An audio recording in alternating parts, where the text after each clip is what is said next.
Dígrit agus fáilte go dtí an ceacht gaeilge seo don gnáthleibhéal agus tá sé Treoracha sa bhaile mór. Directions in a city.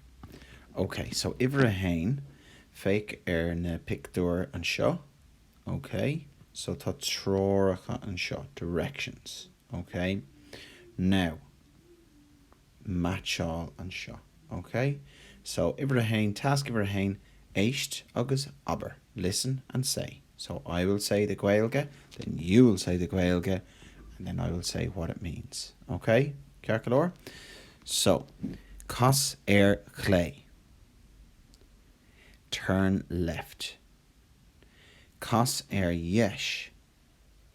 Turn right. Te trasna na sráide. Go across the road. Cos clay ag an timpeán.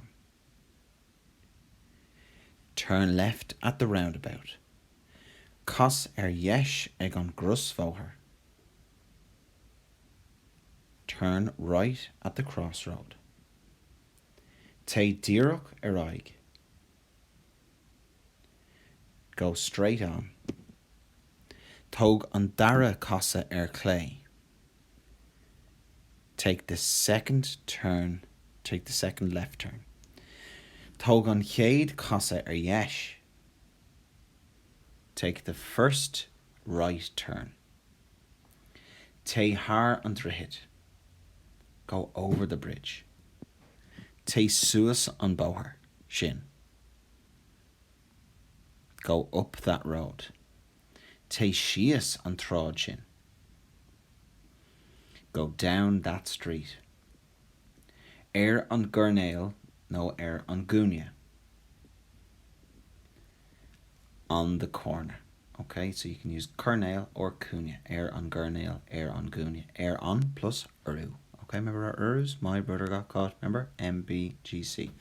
Okay, so that's your task iver hain, déinte. Okay, now task iver dó, matchall. Okay, so matchall, scríomh an pictúr is teach de chópléir. Okay, agus scríomh is teach an gaeilge in acadéis. So mar hampla iver hain. Cad I ceapan tú?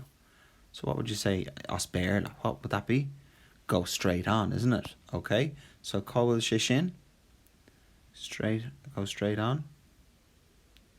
Te díreach aig. Okay, sin Cearcadóir. So sin task iver dó. Anawa. Now, task iver 3. Tá léirscáil an seo. Léirscáil, a map.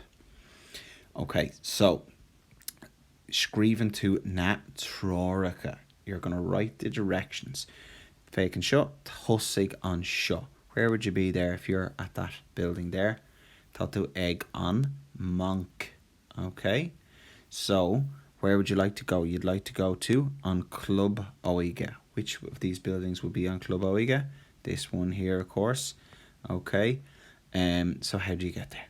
Okay, if you're standing there, how do you get there? You'd go take the first straight on, turn left to the crossroads, straight on, and take your first left, isn't it? So cadé sin as gaeilge. Cadé sin as gaeilge. Okay, so hain, dó agus a 3, scríomh na Treoracha an sin, agus tá tú críochnaithe. Maithú, slán go fóill.